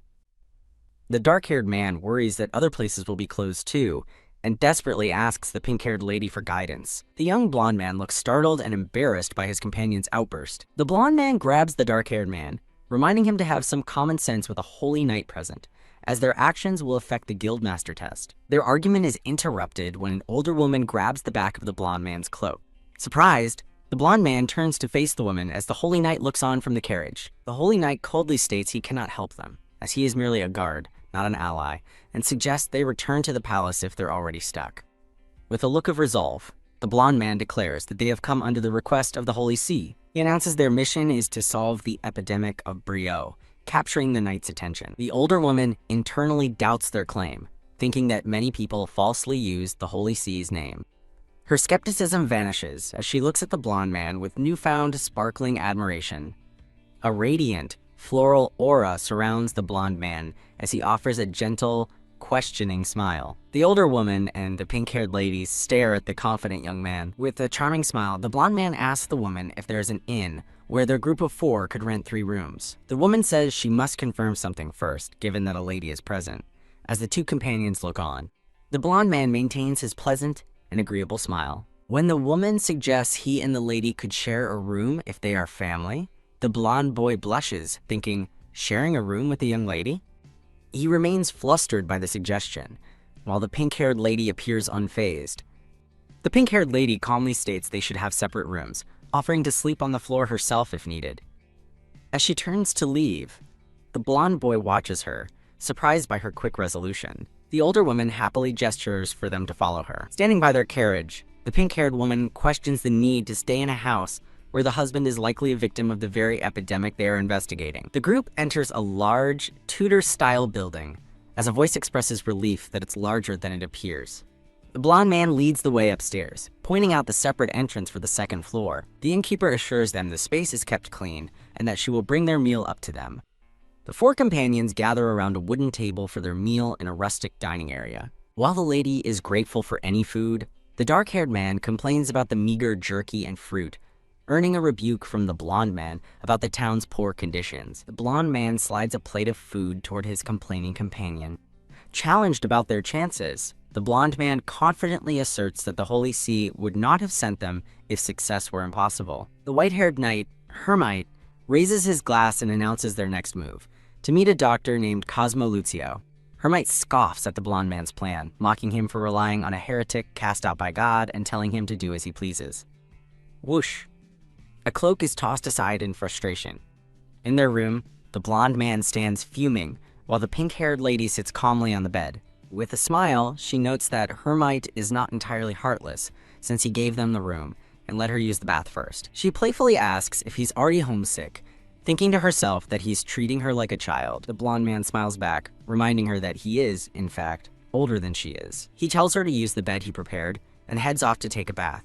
As she lies down, the pink-haired lady reflects that while Noel claims to have raised her, she feels the opposite is true. Recalling a moment of being held by an adult Noel, she admits her attempts to act normally around him didn't always work. Now in his night clothes, Noel quietly enters the room and asks if the lady is asleep. The pink-haired lady turns over in her sleep, burying her face in the pillow. After settling her in, Noel looks down at her sleeping form, thinking that it's now perfect. Sitting on his own bed, Noel plans their next steps: search for Dr. Cosmo and investigate the epidemic's cause in the village. Lying down with a determined look, Noel resolves that he must act, but only after ensuring Elena is in the safest place possible. Jolted by a memory, Noel sits up, recalling words of fear and urgency before calling out for his lady. He peers through a window into another room and is stunned to see Elena being embraced by a dark-haired man he recognizes as Robert. His shock turns to horror as he questions their relationship, realizing with dread that he has just witnessed something he shouldn't have. The next morning, a troubled Noel wonders how he can possibly face her now. Unaware of his turmoil, Elena approaches him with concern, touching his face and asking if he's feeling unwell. Twitch. He flinches at her touch, his eye reflecting his inner conflict. The image of Elena in Robert's arms flashes through his mind. Noel abruptly pulls away from her hand, startling Elena with his sudden rejection. As a single tear escapes his eye, the pink-haired lady looks at him with concern from a distance, calling out his name. Noel? Startled by her touch, Noel recoils from the pink-haired lady's hand. A tear falls from Noel's eye as Elena calls his name, her expression filled with worry. Noel turns his head away, unable to meet the pink-haired lady's gaze. The pink-haired lady gives a bright, cheerful laugh, seemingly trying to lighten the mood. Turning away, Noel announces that the preparations are complete and it's time for them to leave. The pink-haired lady watches him go, her expression filled with surprise and confusion. Internally, the pink-haired lady notes that he seems to be avoiding her gaze, but convinces herself it's just her imagination. Walking through an eerily empty town, the pink-haired lady finds it unbelievable that no one is around. A voice agrees that the deserted town is strange, while an unseen figure with a knife watches the group from the shadows. As Noel notes, it's starting to rain. A sudden downpour begins, soaking him instantly. The dark-haired man panics over the sudden shower, shouting that he must find shelter for the lady. While buckets rapidly fill with rainwater, a drenched Noel looks up at the sky, wondering what is happening. Noel's eyes widen in a moment of sudden shocking realization. Connecting the dots, dry food, no water, a deadly epidemic in the village but not the palace, he realizes the town's water source is the key. The pink-haired lady voices his exact thought: the groundwater is the source, and Noel turns to her, exclaiming that he's figured it out. She calmly speaks his name, getting his attention. With a determined look, the pink-haired lady tells Noel to come with her as she stands in the rain. She takes off running, prompting a shocked Noel to call out her name. As he gives chase, Noel shouts for Secretary Alphonse to look after Sir Hermite. Thud, the pink-haired lady slips and falls hard on the wet stone path. Noel rushes forward, insisting that she let him handle the situation. They find a sickly man collapsed in the rain, and Noel reassures his lady not to worry. The pink-haired lady takes notes while the disheveled man sits on the ground, covering his mouth as if to cough. The man, Lucio, states that in a place of such deep faith, he is the only one who would be afraid of a holy night. At a wooden table outside a cottage, a cup of tea is served. The pink-haired lady smiles warmly, while Noel watches their host with a worried expression. The man offers them a drink to warm up from the rain, suggesting they talk while it cools. Noel and the pink-haired lady sip their tea, and she exclaims that it's good. The man confirms their theory, stating his hypothesis that the water is indeed the cause of the illness. However, he admits with a faint smile that although he identified the cause, he was unable to find its source. With a cheerful expression, he asks the group what they plan to do now. A distorted memory flashes, showing Noel's horrified expression as he protests against a terrible act. Noel suddenly feels his body go stiff as the man's voice calls him naive, warning that the Holy See will use him. The man's eye glints as he declares he can't trust anyone traveling with a holy knight. Standing with a bright smile, the man cheerfully wishes them farewell, hoping they never meet again. Thud. Noel collapses onto a wooden bench, fuming that he let the man get away so easily. Suspecting the tea, the pink-haired lady fakes a sip with her handkerchief, and then wonders where Noel is going. Suddenly, her body dissolves into dust, as Noel screams her name in a terrifying vision. Blah. Noel shouts for Elena again, his face twisted in pure panic. His horrified eye reflects the scene as he realizes with dread that Elena is gone. Consumed by a vortex of despair, Noel crumbles at the thought of losing her. As his dark thoughts spiral, a familiar voice suddenly calls out his name. A gentle hand touches his chest, and Noel looks down with overwhelming relief, thinking, thank God. Lena supports the dazed Noel, telling him he's finally awake as he comes back to reality.